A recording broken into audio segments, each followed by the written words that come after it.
Bom, Estado e forma política é um tema super hermético, vamos dizer assim, embora derivado desse tema nós temos o exercício do poder diário na vida dos cidadãos, inclusive para a prática de políticas concretas de saúde, de educação, enfim. Mas o que é que te motivou nessa quadratura do tempo a retomar um debate que é super importante, mas era um debate que não é exatamente do cotidiano? Eu penso, meu prezado Beto, que nosso tempo tem trabalhado com a política já de uma certa maneira consolidada, sem indagar sobre as suas bases, sobre as suas causas. Para nós a política está aí posta, ela está apresentada. Para a geração atual, que não viu nenhuma guerra, que não viu nenhuma movimentação maior, que muitas vezes não viveu o tempo da ditadura, o Estado parece que sempre foi o mesmo. Basta votar, basta uma eleição, e aí trocamos as peças que estão nos cargos do Poder Executivo, do Poder Legislativo, o Judiciário por conta própria, os concursos selecionam os seus representantes, as pessoas que são investidas nos seus cargos, de tal modo que o Estado parece monolítico. Sempre foi isto, sempre se deu desse modo, e em certos momentos, então o Brasil e o mundo se apercebem que o Estado tem muitas questões por detrás de si. É muito contraditório. Nesses últimos anos, por exemplo, a crise do capitalismo nos países centrais do mundo revela que o Estado não consegue mais dar uma dimensão de apoio a todas as classes, a todos os grupos, não consegue manter o bem-estar social e a partir daí a crise advém. Ou então o caso da Primavera Árabe, certos países que viviam sob ditaduras e que em um certo momento, no prazo de um mês, em alguns casos, o povo derruba aquele que era um ditador de 30 anos. Neste momento, aí as pessoas se indagam. Então, o que é o Estado? Era aquilo que eu via frequentemente? É uma peça política qualquer? É aquilo que, se eu tomar nas minhas mãos, eu transformo o mundo? Será que há algo nesse sentido? A tradição, em geral, das pessoas é esta. Quando alguém tomar o Estado, quando a minha classe tomar o Estado, quando o meu grupo tomar o Estado, a partir daí, então, as coisas melhoram. Mas não é bem assim. Esta é a investigação desse livro. Pode ser, inclusive, como aconteceu em vários desses processos de sublevações, insurreições, né, que haja mudança do regime político, mas não tenha havido a mudança da natureza do Estado. Então essa contradição permanece atuando de tal forma que novas insatisfações surgem, como é o caso do Egito, talvez, ou o caso de outros países naquela região em que não conseguiram resolver uma mudança na natureza do Estado e o conflito está internalizado ainda. Não? E isto gera uma profunda desesperança para muita gente, na medida em que, ao situar de modo errado o que é o Estado, muitas vezes se pensa que o Estado tudo pode, porque ele teoricamente encarna este poder político. As pessoas depositam um grande poder, uma grande esperança em relação ao Estado. O Estado não corresponde a isso na realidade. Mas a acusação quase sempre é esta. Aquele governante de quem eu esperava muito, quando foi investido no cargo político, ele não fez o que prometeu. Ele mudou, isso é uma constante. E antes do cargo, antes do poder, ele era um. Hoje ele faz coisas contrárias. Isto porque, é verdade, que pode haver essa mudança da personalidade, não se está analisando isto. Mas também é possível. Também é possível. Mas o fundamental não é nem isto. O fundamental é entendermos o Estado dentro das relações sociais contemporâneas, ou seja, a relação mais difícil de todas para ser entendida é entre o Estado e o capitalismo. Em que momento, em que medida, com que peso o Estado pode se confrontar com os grandes poderes econômicos da sociedade? Esta talvez seja a relação mais nevrálgica, da qual as pessoas em geral não se apercebem. O Estado, no final das contas, não é o ente que vem se contrapor à economia capitalista. Pelo contrário, é isso que eu insisto no Estado de forma política. O Estado é um elemento de composição, e mais que isso, é um elemento necessário à reprodução do capitalismo. Tanto assim, Beto, em sociedades que não eram capitalistas no passado, feudalismo, por exemplo, antes do capitalismo, quem domina politicamente uma sociedade feudal é o senhor feudal. Ele diretamente manda. No escravismo, antes ainda do feudalismo, as relações também eram mais diretas, ou seja, o senhor e os escravos determinavam a sorte daqueles que estavam sob si naquela sociedade. No capitalismo é diferente. Quem manda economicamente, quase sempre não manda politicamente. Então nós separamos a esfera da política e a esfera da economia. De tal sorte que então a população olha o Estado e diz o seguinte: O capital está nas mãos de alguns, uma classe o detém.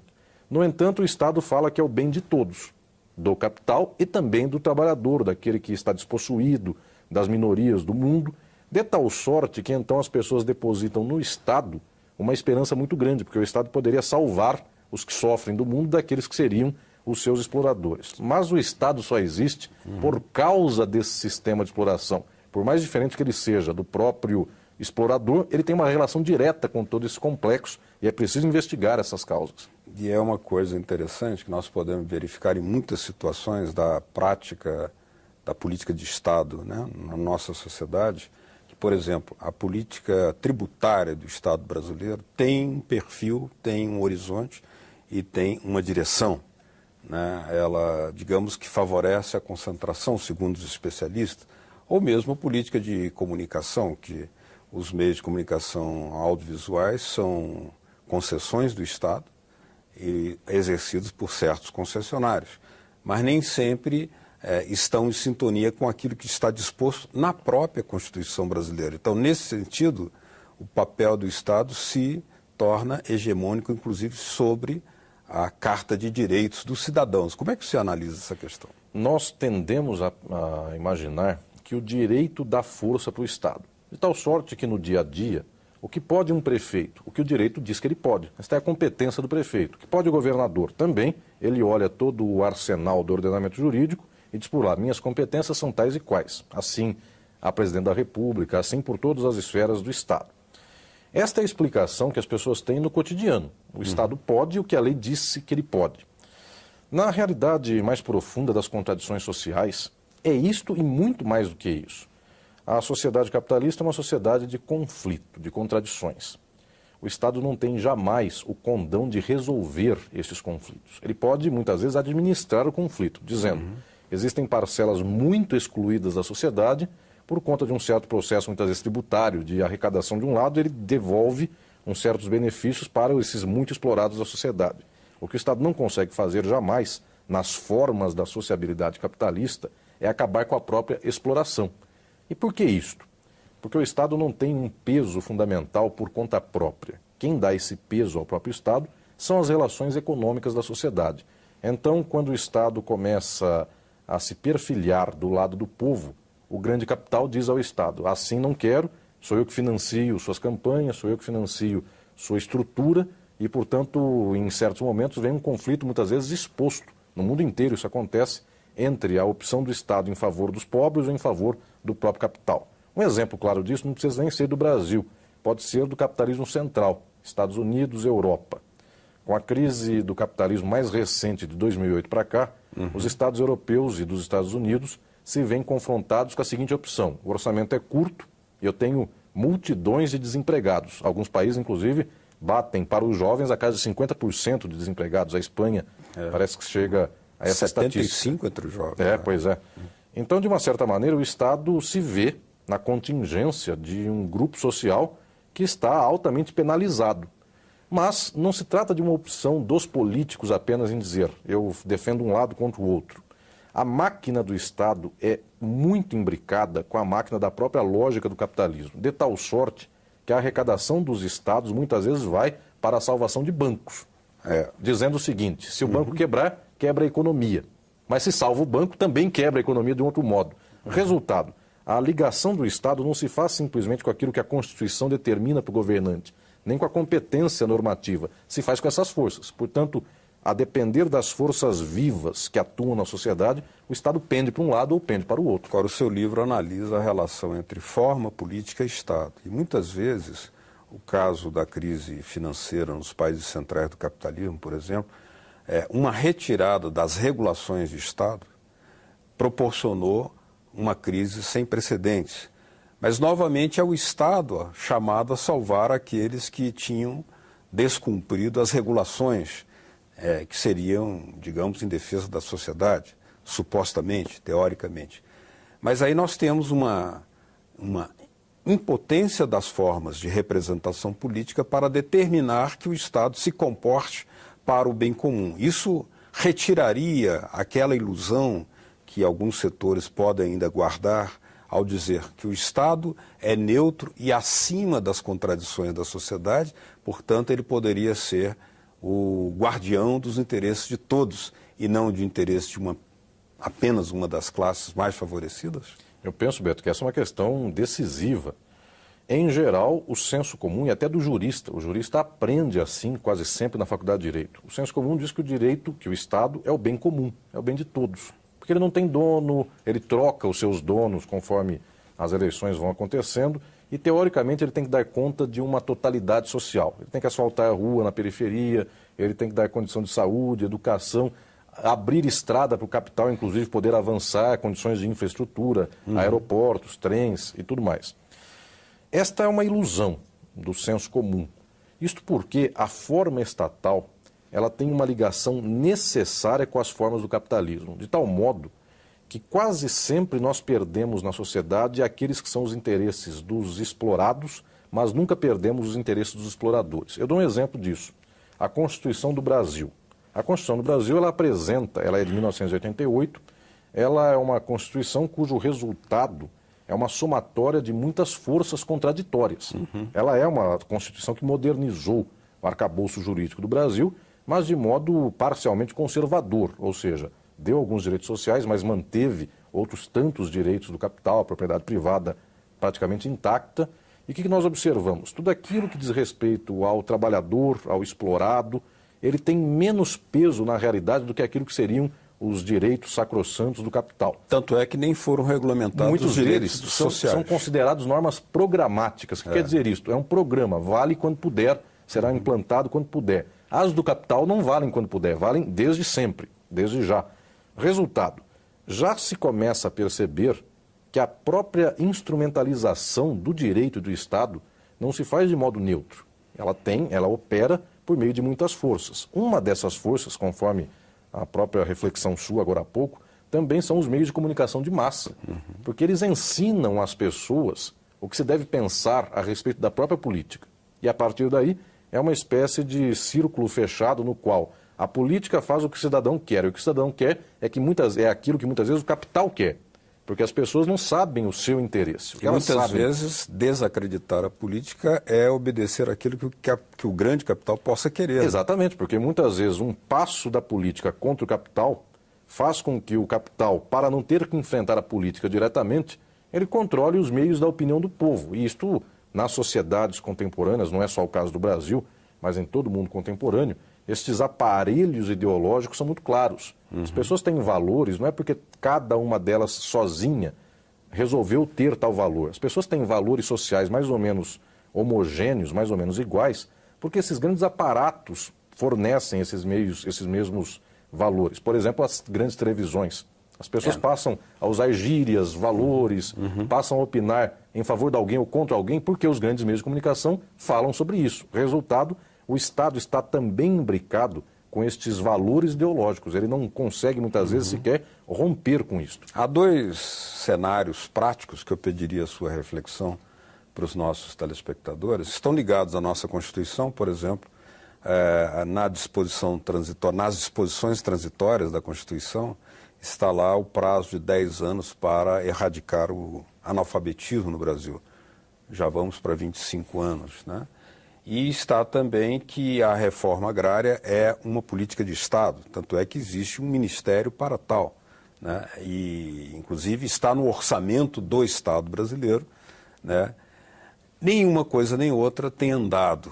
Isso aí seria um momento para fazer uma grande reflexão sobre o Estado e a sua completa dissintonia com a forma política, ou uma forma política que referendo uma prática do Estado assentado na manutenção da não operância desses dois cenários. Como é que você... Eu vejo que é uma questão também que é exemplar de como os tempos presentes operam justamente os conflitos sociais. A Constituição é nitidamente uma Constituição que dá certos direitos para um lado e tira de outro lado, de tal sorte que todos ao mesmo tempo se sentem contemplados com ela parcialmente e todos ao mesmo tempo têm críticas à Constituição. Os setores conservadores, mais reacionários, não gostam da intervenção do Estado na economia, dessa nossa Constituição. E os setores progressistas, com razão, observam que a Constituição ainda mantém uma estrutura muito vinculada a um direito ainda muito privatístico, a um mundo que ainda se dá em defesa praticamente exacerbada do capital. Resultado, ela consegue dar um pouco para todos e desagradar a todos de alguma medida. Mas o fato é que não basta apenas a opinião das pessoas sobre a Constituição. Existem dados objetivos, ou seja, a reforma agrária prevista na Constituição não saiu, já faz aqui 25 anos. Também os princípios que vão ver o pagamento dos juros da dívida externa, se esquece desses princípios, eles são esquecidos na própria realidade. Ou seja, existem forças que operam no nível político, o Estado constrange estas forças segundo suas formas políticas, então as pessoas são cidadãs, elas têm direitos e deveres, é verdade, o Estado dá um arcabouço jurídico para todos, mas ao mesmo tempo não opera de modo universal também esse mesmo arcabouço, ou seja, os poderes, os grupos, as classes, as frações de classe são muito distintas, são muito variáveis, seu poder também é variável e isto faz com que a política não seja previsível. Aquilo que nós lemos na Constituição não se dá na realidade. Para que as pessoas então olhem a política com uma perspectiva de esperança, é preciso não depositar as lutas somente no Estado. O Estado tem um peso decisivo, é uma esfera importantíssima das lutas políticas, inclusive das progressistas, das transformadoras, mas não só o Estado. Se o Estado está muito vinculado ao capitalismo, enquanto não mexermos, enquanto não lutarmos pela transformação dessas condições econômicas, talvez o Estado não consiga fazer nenhum pedaço de toda essa luta. Mas já que estamos discutindo hoje na sociedade brasileira a reforma do sistema político, né, pelo menos da sua representação política, é também um direito pensar na reforma do Estado, porque os cidadãos vão de querer, pelo menos alguns reclamam nas ruas, muitos, que haveria necessidade de mais prioridade para a saúde, para a educação. Isso são políticas relacionadas diretamente ao Estado, né? Mas o Estado também está completamente obediente, por exemplo, ao pagamento de juros, consta do orçamento, uma tal prerrogativa, tal obrigação, que, aliás, corresponde ao que existe no artigo 166 da própria Constituição brasileira. Nesse sentido, é uma contradição bastante complexa, que nem sempre está claramente debatida, né, no ambiente político. Como é que o senhor analisa isso? Eu vejo que o debate que hoje se instaura no Brasil sobre a reforma política, ele tem uma espécie de casca, de aparência. Ela pode se modificar na aparência. Como seria essa aparência? Se a reforma política for apenas uma reforma no nível eleitoral. Então, se vota em distrito, se vota em lista, esses debates, eles mudam, é verdade, a forma da política no Brasil. Porque, tradicionalmente, os políticos estão acostumados com uma certa modalidade de organização eleitoral, mudando isso, muda, inclusive, a possibilidade dos arranjos. Mas eu vejo que uma reforma política nesse nível, ela é quase nada, ela é cosmética. As grandes questões que dizem respeito à política no Brasil, talvez não digam respeito ao direito eleitoral, mas sim às forças políticas e sociais que determinam o destino político do Brasil. Nesse sentido, não é o distrito, a lista que empata ou desempatam a questão, mas muito pelo contrário. Qual é a força que move o Estado? O Estado tem condições de, por exemplo, romper com o pagamento dos juros da sua própria dívida, dos seus títulos. O Estado consegue se alinhar mais com interesses das massas, dos trabalhadores. Alguns dizem, basta a vontade dos governantes. Não é assim. Mas para que não seja simplesmente assim, é preciso entendermos então que o capital tem força, e a força do capital é o próprio capital, é o dinheiro que compra. Os meios de comunicação de massa têm força, porque eles conseguem constituir os valores, os horizontes, a percepção de mundo de todas as pessoas, de um tal modo que as pessoas não sintam que elas são controladas de fora para dentro. Elas cultivam esses valores porque percebem no cenário, se informam pelos grandes meios de comunicação. Estas são forças vivas. Qual é a força do povo? A força do povo é a sua união, o seu combate, é a sua luta, é a sua conscientização. Isto poderia fazer com que, então, o campo da política não pendesse para o campo do capital, para o campo dos meios de comunicação e tivesse um caráter mais progressista, um caráter mais de luta. Como fazer isso? Eu penso que, então, o nível da disputa política, da reforma política, não deve se tornar limitado ao campo eleitoral, mas deve pensar, será possível algum dia as forças sociais democratizarem os meios de comunicação de massa, será possível cortarmos a influência econômica nas eleições. Portanto, existem certas pautas do debate da reforma política que eu penso que não são tratados constantemente por todos os analistas, mas eles são muito mais decisivos do que a reforma cosmética, que muda alguma coisa, é verdade, mas muda num campo muito pontual ainda.